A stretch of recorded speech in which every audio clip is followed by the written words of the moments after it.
और बड़े प्रेम भाव से स्टार्ट करेंगे। देखिए सबसे पहली बात आती है दोस्तों कि अलंकार कहते किसे हैं, अलंकार क्या होता है। तो ये जो अलंकार शब्द है दो शब्दों से मिलकर बना हुआ है, अलम धनकार। कौन सा शब्द है? अलम धनकार। जहाँ पर अलम का मतलब क्या होता है? अलंकृत। अलम का मतलब क्या होता है? अलंकृत। और कार का मतलब होता है करने वाला, यानी अलंकृत करने वाले को अलंकार कहा जाता है। जो अलंकृत करने वाला होता है, ठीक है, उसे अलंकार कहते हैं। जिस तरह से व्यक्ति अपनी शोभा बढ़ाने के लिए आभूषण धारण करता है, उसी तरह से काव्य में उसकी शोभा बढ़ाने के लिए हम लोग अलंकारों का इस्तेमाल करते हैं। इसीलिए तो इसका नाम अलंकार है। एक्चुअली में अलंकार जो है ये आभूषण का पर्यायवाची है। क्यों? आपने सुना होगा ना कि अलंकार गृह यानी आभूषण घर, वो स्थान जहाँ पर आभूषण को खरीदा बेचा जाता है वो आभूषण घर या अलंकार गृह कहा जाता है। ठीक है, तो वही अलंकार शब्द है। तो जिस तरह से अलंकार व्यक्तियों की शोभा को बढ़ाता है, आप देखते हैं जब व्यक्ति बहुत बड़ा हो जाता है, हाथ में 10-10 अंगूठियां, खूब चेन, ये सब होता है ना, तो ये क्या होता है? भौका। तो इसी को क्या बोलते हैं आप? इसी को बोलते हैं अलंकृत करना। ठीक है, उसी तरह से जब हम काव्य में अलंकृत करते हैं तो अलंकारों के माध्यम से अलंकृत किया जाता है। यहाँ पर लिखा रहा है कि अलंकारोति इति अलंकार, यानी जो अलंकरण करे उसे अलंकार कहते हैं। जो अलंकरण करे उसे अलंकार कहते हैं। दोस्तों सौंदर्य दीपक, सौंदर्य दीपक मतलब क्या होता है? देखिए यहाँ पर काव्य का वह रूप जो सुंदरता को बढ़ा दे। जैसे ये जो आभूषण होता है ना, वो आपकी शारीरिक सुंदरता को बढ़ा देता है, उसी तरह से काव्य की सुंदरता को कौन बढ़ा देता है? ये अलंकार बढ़ा देता है। अब इस अलंकार में याद रखिए दो तरह के अलंकार हम लोग पढ़ने वाले हैं, शब्दालंकार और अर्थालंकार। तो कोई व्यक्ति अगर आपसे पूछेगा भाई अलंकार क्या है, तो उसको एक लाइन में बताइए कि जो काव्य की शोभा को बढ़ा दे, जो काव्य की सुंदरता को बढ़ा दे, उसे अलंकार कहते हैं। समझ में आ रहा है? जिस तरह से आभूषण व्यक्ति की शोभा को बढ़ा देता है, उसी तरह से अलंकार काव्य की शोभा को बढ़ा देता है। और अलंकार कितने तरह के होते हैं? तो सिर्फ और सिर्फ दो तरह के अलंकार होते हैं, एक शब्दालंकार, एक अर्थालंकार। ठीक है, शब्दालंकार और अर्थालंकार। ध्यान देना अलंकार के भेद, शब्दालंकार और अर्थालंकार। आचार्य भोज थे, उन्होंने एक तीसरा अलंकार सामने रख दिया, उभय अलंकार। क्या रख दिया? उभय अलंकार। ये अलंकार का तीसरा भेद माना, लेकिन आपको दो ही अलंकार पढ़ना है। आप अगर परीक्षा में पूछा जाए आपसे कि अलंकार के कितने भेद होते हैं, तो आप क्या बताएंगे? दो भेद होते हैं, शब्दालंकार और अर्थालंकार। हाँ, किसने कहा था अलंकार को तीसरा भेद माना है या उभय अलंकार को तीसरा भेद किसने माना है? तो याद रखिए तीसरा भेद माना है आचार्य भोज ने। ठीक है, याद रखिएगा। अब आगे बढ़ते हैं। बात आती है दोस्तों सबसे पहले शब्दालंकार के बारे में पढ़ लेते हैं, फिर अर्थालंकार की बात आती है। तो नाम में रखा है शब्दाधन अलंकार, यानी जो शब्दों के माध्यम से कविता की शोभा को बढ़ा दे, शब्दों के माध्यम से। ठीक है, उसको शब्दालंकार कहते हैं। और जो अर्थों के माध्यम से शोभा को बढ़ा दे उसे अर्थालंकार कहते हैं। तो बड़ा कॉमन सा डिफरेंस है, शब्द के माध्यम से अलंकार, ठीक है, और अर्थ के माध्यम से अलंकार। शब्द के माध्यम से मतलब शब्दों का एक ऐसा प्रयोग कि उसका शोभा बढ़ गया, काव्य की शोभा बढ़ गई, शब्द अलंकार। और अर्थों का इस तरीके से प्रयोग कि अर्थ के माध्यम से काव्य की शोभा बढ़ गई तो अर्थालंकार हो जाएगा। ठीक है, तो याद रखिए। अब बात आती है शब्दालंकार। तो शब्दालंकार याद रखिए, अच्छा इसको बाहरी सौंदर्य को बढ़ाता है, याद रखिएगा। शब्दालंकार क्या करता है? बाहरी सौंदर्य को बढ़ाता है। और अर्थालंकार जब अर्थ आता है तो अर्थ हमेशा अंदर से आता है, तो आंतरिक सौंदर्य को बढ़ाता है। ठीक है, यहाँ पर देखिए अगर पूछा जाए शब्दालंकार के कितने भेद हैं, तो 5 भेद हैं। 5 भेद हैं। अब क्योंकि भेद पे भेद आते हैं इसलिए आप कंफ्यूज हो जाते हैं। अभी आपने पढ़ा कि अलंकार के कितने भेद? 2 भेद, शब्द और अर्थ। अब पढ़ रहे हो शब्दालंकार के कितने भेद, तो अभी पढ़ोगे 5 भेद। फिर पढ़ोगे उन 5 में एक अनुप्रास अलंकार है, उसके कितने भेद, तो उसके भी 5 भेद। तो ऐसे में बड़ा कंफ्यूजन आपको हो जाता है, बट कंफ्यूज मत होइए, मैं आपको तरीका बताता हूँ। ठीक है, शब्द और अर्थ। तो ये आपकी शरीर मान लीजिए अलंकार है, और अलंकार के कितने भेद? तो हमारे 2 हाथ, एक शब्दालंकार एक अर्थालंकार। समझ में आ गया? तो देखिए ये हमारी शरीर अलंकार हो गई, यही आभूषण को धारण करते हैं तो अलंकार। अलंकार के कितने भेद? तो कितने हाथ? 2 हाथ, तो 2 भेद। ठीक है, अब देखिए यहाँ पर शब्दालंकार, शब्दालंकार में अंगुलियां कितनी? 5। तो ऐसे करके याद रखिए, यानी इसके कितने भेद? 5 भेद। शब्दालंकार के कितने भेद? 5 भेद। तो 5 भेद कौन कौन से हैं? तो याद रखिए अनुप्रास अलंकार। ठीक है, क्या होता है? अभी पढ़ाता हूँ। ठीक है, यमक अलंकार क्या होता है? ये भी तुरंत पढ़ाता हूँ। श्लेष अलंकार, वक्रोक्ति अलंकार और पुनरोक्ति अलंकार, ये 5 अलंकार होते हैं। 5 प्रकार माने जाते हैं किसके? जल्दी से बता दीजिए, शब्दालंकार के। तो चलिए शुरू करते हैं अपनी कहानी अनुप्रास अलंकार से। ठीक है, अनुप्रास। अब देखिए यहाँ पर दिया है अनुप्रास। अनुप्रास अलंकार वर्ग नहीं होगा, यहाँ पे होगा वर्ड, ठीक है। याद रखिए अनुप्रास अलंकार किसे कहते हैं, जब एक वर्ड जानते कि नहीं, हमारा हिंदी में पहला लेक्चर वर्ड रचना पे था। वर्ड के बाद शब्द, वर्ड माने अक्षर, वर्ड माने अक्षर, तो अक्षर और अक्षरों को मिलाकर शब्द और शब्दों को मिलाकर के वाक्य, लेकिन अर्थ निकलना चाहिए, ठीक है, तब तो साक्षर वाक्य या साक्षर शब्द कहे जाएंगे, नहीं तो फिर उस अर्थ का कोई मतलब नहीं है। कह जब एक वर्ड की आवृत्ति, आवृत्ति जानते हैं, आवृत्ति मतलब एक से अधिक बार, यदि कोई वर्ड की आवृत्ति बार बार हो, वर्ड माने अक्षर, वर्ड माने अक्षर, तो याद रखिए वहां पर अनुप्रास अलंकार होता है। अनुप्रास बार बार, जब किसी वर्ड की आवृत्ति बार बार होती है तो वहां पे अनुप्रास अलंकार होता है। जैसे देखिए कूलन में क लिखा है, कलियन में, कूलन में, कलियन में, कछारन में, कुंजन में, क्यारिन में, कलीन में, कलीन की लिखत है, तो क आ रहा है। अच्छा चलो एक बचपन का मजाक आपको याद दिला देता हूँ। चंदू के चाचा ने चंदू की चाची को चांदनी रात में चांदी के चम्मच से चटनी चटाई, बोलते थे ना, तो यहाँ पे च कौन सा अलंकार, अनुप्रास अलंकार, कौन सा अलंकार, अनुप्रास अलंकार, समझ में आ रहा है, बस ऐसे ही है, कुछ यहाँ पे है नहीं, यही होता है अनुप्रास अलंकार। तो हमने क्या बोला, वर्ड, हमने नहीं कहा शब्द। अब आप भी मत कहना कि सब कूलन में तो एक ही बार लिखा है, नहीं, यहाँ पे एक शब्द पकड़िए, एक वर्ड की आवृत्ति बार बार हो रही है, मतलब शब्द की नहीं, वर्ड की, अक्षर की आवृत्ति बार बार हो रही है। क देखिए, क से कूलन में, क से कलियन में, क से कछारन में, क से कुंजन में, क से क्यारिन में, क से कलीन में और क से कलीन की लिखत है। तो इसको लिखा है पद्माकर जी ने, और यहाँ पर इसको देखेंगे तो वृत्त्यानुप्रास बाद में, अभी नहीं वृत्त्यानुप्रास पर फोकस करो। अभी समझो ये कौन सा अलंकार है, अनुप्रास अलंकार। तो अगर कहीं भी आपको इस तरह का काव्य दिया जिसमें एक ही शब्द नहीं, कान पकड़ो, शब्द नहीं बोलना है, जहाँ पर एक ही वर्ड बार बार आए, क चंदू के चाचा में च बार बार आ रहा था, ठीक है, तो वहाँ पर कौन सा अलंकार हो जाएगा, अनुप्रास अलंकार हो जाएगा। मैंने कहा ना आपको याद करा दूंगा, ठीक है। आगे देखिए, अब अनुप्रास अलंकार के कितने भेद, तो यहाँ टोटल 5 भेद, अनुप्रास अलंकार के 5 भेद, ठीक है, अनुप्रास के। अब अनुप्रास के 5 भेद कौन कौन से हैं, छेकानुप्रास, विद्या, लाटा, सुत्या, अंत्या। आपको भी सर कैसे याद होगा यार, एकदम चुटकी में याद होगा, चुटकी बजाते, बड़ी मजेदार चीज बता रहा हूँ, सुनो। हमने आपको बताया अनुप्रास में मैंने क्या बताया, सिर्फ एक ही चीज बताया ना, जहाँ पर एक ही वर्ड बार बार आए वहीं पर अनुप्रास अलंकार है, एक ही वर्ड बार बार आए वहीं पर अनुप्रास अलंकार है। अब देखो कितने तरीके से एक ही वर्ड का इस्तेमाल होता है, कर रहा है छेका अनुप्रास, क्या दे रहा है, छेका का मतलब होता है, छेक माने होता है चतुर, छेक माने क्या होता है, चतुर।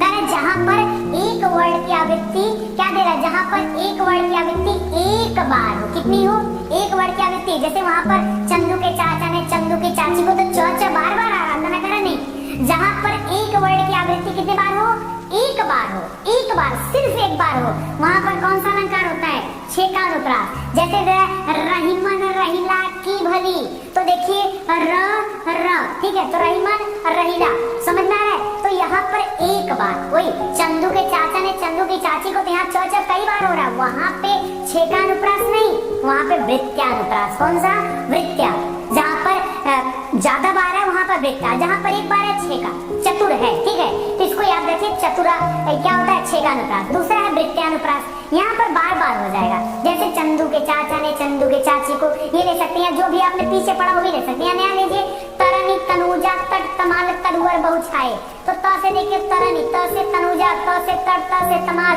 ठीक है, तो इस तो बार बार आ रहा है ना, बस इसीलिए वृत्त्यानुप्रास, क्या है, वृत्त्यानुप्रास अलंकार यहाँ पर है, समझ में आ रहा है। तो मैंने आपको क्या कहा, छेका में एक बार और वृत्त्या में बार बार, एक से अधिक बार, तो दो बात हुआ, छेका में एक बार, वृत्त्या में बार बार। आप कहते सर याद ही नहीं हो, अरे वृत्त्या मतलब क्या, वृत्त बना दिया, मतलब बार बार,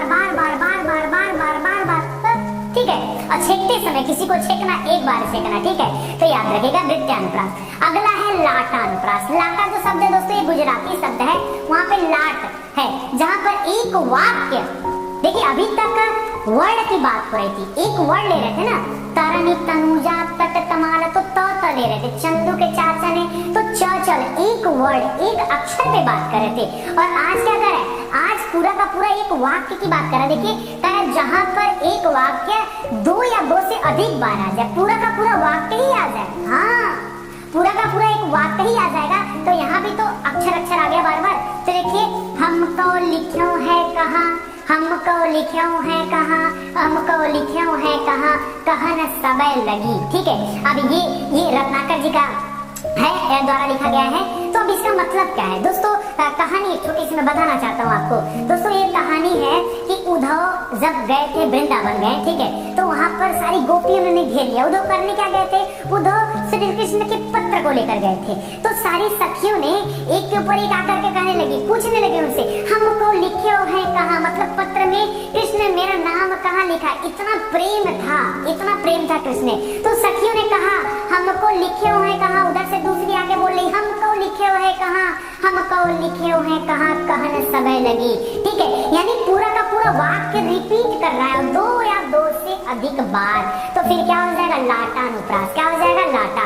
हमने पढ़ा छेका, छेका एक बार, छेका जिंदगी में छेका बोलते हैं ना। छेका किसको बोला जाता है? जब कोई छेकने आता, मतलब बरक्षा करने आता है, शादी के समय होता है, तो याद रखिए छेका एक बार। छेका में आप उसी एक बार के तर्ज पर आप याद रखेगा, जब कोई चीज, कोई अक्षर एक बार रिपीट हो तो वहाँ पे छेकानुप्रास, और जब बार बार रिपीट हो तो वृत्त्यानुप्रास, और जब पूरा वाक्य ही रिपीट हो जाए तो लाटानुप्रास। आप कहते हो याद नहीं होता। अरे मेरे भाई याद करो ना, क्या है इसमें? कुछ नहीं है, चुटकी बजाते आप याद कर सकते हो। अगला देखो, श्रुत्यानुप्रास। श्रुत्या माने सुनने में, केवल सुनने में अलंकार, मतलब ऐसा लगेगा कि रिपीट हो रहा है, कहने में नहीं, सुनने में श्रुत्यानुप्रास। जैसे सुनने में अनुप्रास कैसे लगेगा भाई? जहाँ अंतिम वर्ड समान हो, यहाँ पे शुरुआत वाला नहीं लिया जाता, यहाँ पे अंतिम लिया जाता है। कह रहा है कि कहत नटत रिजत खिजत मिलत खिलत लजीजात है। ठीक है, तो बिहारी लाल जी लिखते हैं कहत नटत, ठीक है, कहत देखिए तो आया, कहत नटत रिजत खिजत मिलत खिलत लजीजात है। तो यहाँ पर क्या है? बार बार अंतिम वर्ड क्या करेगा? रिपीट करेगा, और वहां पर क्या हो जाएगा? श्रुत्या, सुनने में अलंकार, सुनने में। ठीक है, तो यहाँ पर सुनने में हो जाएगा, श्रुत्यानुप्रास हो जाएगा। पहले हमने पढ़ा छेका एक बार, जहां पर एक बार रिपीट हो, वृत्त्या जहां बार बार रिपीट हो, जहां पर पूरा का पूरा वाक्य ही रिपीट कर जाए, लाटानुप्रास, लाटानुप्रास, और उसके बाद श्रुत्या, सुनने में अनुप्रास, और लास्ट वाला है अंत्यानुप्रास। अंत्या मतलब अंत में, अंत्या मतलब अंत में, अंत में आया हो अनुप्रास, यानी जहां पंक्तियों का अंतिम वर्ड समान हो। जैसे अगर हम दोहा वगैरह पढ़ते हैं, या श्री गुरु चरण सरोज निर्मल गुरुधार बल्लव रब्बर में सूर्योदय, इसके बाद जब अगली लाइन पढ़ते हैं ना, तो वहां पर देखिए आगे का लाइन क्या करता है? मिलता है एक दूसरे से। ठीक है, या कभी जब हम शायरियां बनाते हैं तो शायरी में अक्सर करके आखिरी जो शब्द होते हैं वो मैच करते हैं। जैसे कि यहाँ पे दे रहा है, नाथ शंभु धनु भंज निहारा, निहारा हो है, होई है कोई एक दास तुम्हारा, हारा। समझ में आ रहा है? तो ये पकड़िए आप, जब लास्ट का ऐसे मैच करें ना, तो वहां पे कौन सा है? अंत्यानुप्रास। देखिए इसके पहले वाले में क्या था ना, इसके पहले वाले में श्रुत्या में कहत नटत रिजत खिजत ऐसे दे रखा है, तो वहां पर श्रुत्या, वो सुनने में बार बार एक ही वर्ड कई में। यहाँ पे वाक्य के, यहाँ पर देखिए पंक्ति के अंत की बात कर रहा है। यहाँ देखिए, समझिए बात को, ये देखिए यहाँ पे और श्रुत्या और अंत्या में अंतर क्या है? देखिए ये बीच बीच में है, ठीक है, जबकि अंत्या पंक्ति के अंत में खाली ले रहा है। देखिए ये पंक्ति के अंत में है, भंज निहारा दास तुम्हारा। अंतिम में जब अंतिम वाला रिपीट करेगा तब अंत्यानुप्रास, तभी तो इसका नाम पड़ा अंत्या। समझ में आ रहा है? तो मैंने क्या पढ़ा है आपको? मैंने पढ़ा है, शुरू से याद करो कि एक बार फाइनल टचअप दे देता हूँ। ठीक है, ये देखो मास्टर स्लाइड है। हमने पढ़ा छेका, एक वर्ड की आवृत्ति एक बार हो। हमने पढ़ा वृत्त्या, एक वर्ड की आवृत्ति एक से अधिक बार हो। हमने पढ़ा लाटा, नॉट वर्ड। हमने पढ़ा वाक्य, जब एक वाक्य की आवृत्ति एक से अधिक बार हो, लाटा अनुप्रास। सुनने में अनुप्रास मतलब श्रुत्या अनुप्रास, और पंक्ति का अंतिम वर्ड समान हो तो अंत्यानुप्रास। समझ में आ गया? आ गया समझ में ना? बस इतनी सी बात है मेरे भाई। चलो तो स्क्रीनशॉट लो। अगला देखिए यमक अलंकार। अनुप्रास में क्या सीखा भाई? एक वर्ड बार बार आया, अनुप्रास अलंकार। लेकिन यदि एक वर्ड बार बार तो आए और अर्थ क्या हो जाए? एक ही शब्द, वर्ड की बात अब खत्म करिए, अब बात आती शब्द की। ठीक है, अभी तक हम अनुप्रास में वर्ड पे चल रहे थे, लेकिन यमक में शब्द का एग्जाम्पल लिया जाता है। देखिए कह रहा है जहाँ एक शब्द 2 या 2 से अधिक बार आए किंतु उनका अर्थ अलग अलग हो। देखिए यही लोग नहीं पकड़ पाते हैं। ठीक है, एक ही शब्द 2 बार आएगा, सेम टू सेम, कोई अंतर नहीं, कोई अंतर नहीं, लेकिन अर्थ उसका बदल जाएगा। अब सोचो, एक ही शब्द को मैंने, मान लीजिए मैंने यहाँ पे लिखा कनक, बड़ा पुराना शब्द है, ठीक है, कनक कनक। तो एक बात बताओ, लिखा तो सेम सेम, कैसे समझ में आएगा कि अर्थ अलग अलग है? दोस्तों वो डिपेंड करता है वहां पर जहां पर इसका रूप जो है लिखा गया है। तो यहाँ पर देखिए कनक कनक सौगुनी माँ दत्ता अधिकाय, जो पाए बौराए सब जो खाए बौराए, मतलब एक कनक का तो वहाँ पे धतूरा है और एक कनक का तो सोना है। जो सोना पा जाता है वो भी बौरा जाता है, पागल हो जाता है, और जो धतूरा खा लेता है वो भी बौरा जाता है। तो कनक कनक का मतलब अलग, एक ही शब्द है, अर्थ अलग अलग है। वैसे यहाँ पर दे रहा है 3 बेर खाती है वो 3 बेर खाती है, समझ रहे हैं? 3 बेर का मतलब 3 बेर की बात कर रहा है, 3 बेर मतलब 3 बार की बात कर रहा है। तो ऐसा लिखा हुआ है केवल कि आपको एहसास हो। तो यहाँ पे यमक अलंकार है, समझ में आ रहा है? श्लेष माने होता है, श्लेष माने चिपका हुआ, और इसी से अर्थ निकलता है कि एक ही शब्द में कई अर्थ चिपके हैं, जब जो चाहो तब उसका इस्तेमाल कर लो, ठीक है? जैसे वहां पे यमक का, अच्छा कई लोगों को बताऊं ना, लोग श्लेष और यमक में अंतर नहीं कर पाते, पता है? बहुत थोड़ा सा एकदम माइनर अंतर है, इसीलिए लोग समझ नहीं पाते। देखिए यमक में क्या है ना, अगर मैंने यहाँ लिखा कनक ना, तो कनक पर्यायवाची है सोना का और कनक पर्यायवाची है धतूरा का, समझ रहे हैं? वो पर्यायवाची है, लेकिन यहाँ पर श्लेष करता है ना चिपका हुआ, उसका अर्थ जब जहाँ चाहे वैसा पा लिया, ठीक है? तो ये होता है। तो कह रहा है देखिए यहाँ पर श्लेष किस धातु से बना हुआ है और इसका मतलब होता है चिपका हुआ, और एक ही शब्द से अनेक अर्थ निकलते हैं, अनेक अर्थ निकलते हैं, ठीक है? कह रहा जहाँ एक शब्द में कई अर्थ चिपके हो उसी को श्लेष अलंकार कहा जाता है। श्लेष माने ही होता है चिपका हुआ, समझ में आ रहा है? श्लेष माने क्या होता है? चिपका हुआ। तो यहाँ पर दे रहा है चरण धरत चिंता करत चितवन चारों ओर सुबरन को खोजत फिरत कवि व्यभिचारी चोर, ठीक है? यहाँ पे देखिए एक, यहाँ पे दे रहा है, देखिए समझिए, एक चरण दे रहा है, ठीक है? चरण देखिए चरण, ठीक है? दूसरा दे रहा है एक चरण का मतलब यहाँ एक पंक्ति है, दूसरे चरण का मतलब पैर है। एक चरण होता है ना, तो एक चरण लिख दिया, तो एक चरण मतलब एक पंक्ति लिख दिया, और एक चरण मतलब पैर वाला चरण होता है ना, तो ये 2 चरण है, ठीक है? तो ये लिख रहा है कि चरण धरत चिंता करत चितवन चारों ओर सुवर्ण को खोजत फिरत कवि व्यभिचारी चोर। और सुवर्ण माने एक तरफ होता है सुवर्ण, यानी सुवर्ण, वर्ण माने अक्षर, ठीक है? याद रखें, एक सुवर्ण माने होता है, सुवर्ण माने सुंदर स्त्री, और एक सुवर्ण माने सोना भी होता है। तो शब्द एक ही है, लेकिन एक ही शब्द का अलग अलग अर्थ है, लोग अलग अलग अर्थ निकालते हैं, अलग अलग उसकी व्याख्या की जाती है, इसीलिए यहाँ पर क्या हो जाता है? श्लेष अलंकार हो जाता है, श्लेष अलंकार, ठीक है? आगे देखिए वक्रोक्ति अलंकार। वक्रोक्ति अलंकार बड़ा सामान्य सा चीज होता है कि बोलेंगे कुछ और अर्थ कोई और निकल जाएगा। बड़ा गजब का एग्जांपल अभी देता हूँ, देखिए वक्रोक्ति अलंकार का वक्र, वक्र माने होता है टेढ़ा मेढ़ा, उक्ति माने होता है कथन, यानी टेढ़ा मेढ़ा उक्ति या टेढ़ा मेढ़ा कथन। कारण जहाँ कहने वाला किसी शब्द को कहे लेकिन दूसरे अर्थ में कहे, और परंतु उसको सुनने वाला उसका टेढ़ा या कोई व्यंग्यात्मक अर्थ निकाल ले, वहाँ पे वक्रोक्ति अलंकार होता है। चलिए इसके लिए मैं एक बढ़िया एग्जांपल देता हूँ आपको। लिखा है द्वार पर को प्रिय हरि तरु शाखा जाओ, प्रिय मधुसूदन तेरो का काम। नहीं समझ में आया ना? बड़ा मस्त प्रसंग है, सुनाता हूँ आपको। कहानी कुछ ऐसी है कि घर में राधा मैया बैठी है, बाहर दरवाजे पे कृष्ण है, लेकिन दरवाजे पे कुंडी लगी है। अब कृष्ण ने दरवाजा को खटखटाया, कृष्ण ने दरवाजा को खटखटाया, और अंदर से राधा मैया आवाज दी। आवाज क्या दी? आवाज दिया राधा मैया ने द्वार पर को। द्वार पर को मतलब द्वार पर कौन है? तो भगवान कृष्ण ने दरवाजे से आवाज दिया प्रिय हरि। क्या बोला उन्होंने? प्रिय हरि। तो माता ने सोचा हरि माने तो बंदर होता है, तो वही बोल रहे। जब उन्होंने कहा प्रिय हरि, तो उन्होंने कहा तरु शाखा जाओ, मतलब तो शाखा यानी पेड़ की टहनी, पेड़ की शाखाओं पर जाओ ना, यहाँ क्या कर रहे हो? जाओ। उन्होंने क्या कहा? उन्होंने अपने आप को कहा, किस नहीं बोला, उन्होंने अपने आप को, देखो वही तो बोला करो वक्रोक्ति में कि कहने वाला किसी और ने कहा, उन्होंने अपना नाम लिया। भाई हरि किसका नाम है? भी तो भगवान कृष्ण का नाम है। तो उन्होंने कहा प्रिय हरि, तो माता ने क्या जवाब दिया? तरु शाखा जाओ। तो उन्होंने सोचा कि लगता माता समझी नहीं, मतलब कि उनकी तो प्रेमिका थी, हमारी तो माता है ना, तो उन्होंने सोचा समझी नहीं, तो उन्होंने कहा नहीं प्रिय मधुसूदन। तो माता ने फिर उसका अर्थ उल्टा लगा दिया, वो तो व्यंग चल रहा था, हंसी मजाक प्यार चल रहा है, प्रिय मधुसूदन। अब मधुसूदन माने भौरा होता है, तो उन्होंने कहा तेरो का काम। तेरो का काम मतलब तुम्हारा क्या काम है कि तुम मेरे घर आके दरवाजा खटखटा रहे हो? तो बस यही चीज है, ये संवाद है, समझेंगे तो बड़ा मजा आएगा। हिंद अलंकार सिद्धांत के पढ़े था आचार्य भामाशाह वक्रोक्ति अलंकार को अलंकार की आत्मा तथा अलंकार का सम्राट मानते हैं। किसको? वक्रोक्ति को। दम लगा कि नहीं? इस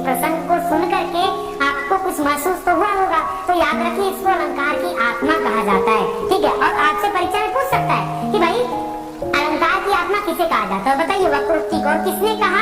तो आचार्य भामाशाह ने कहा। ठीक है, इसको याद रखेगा।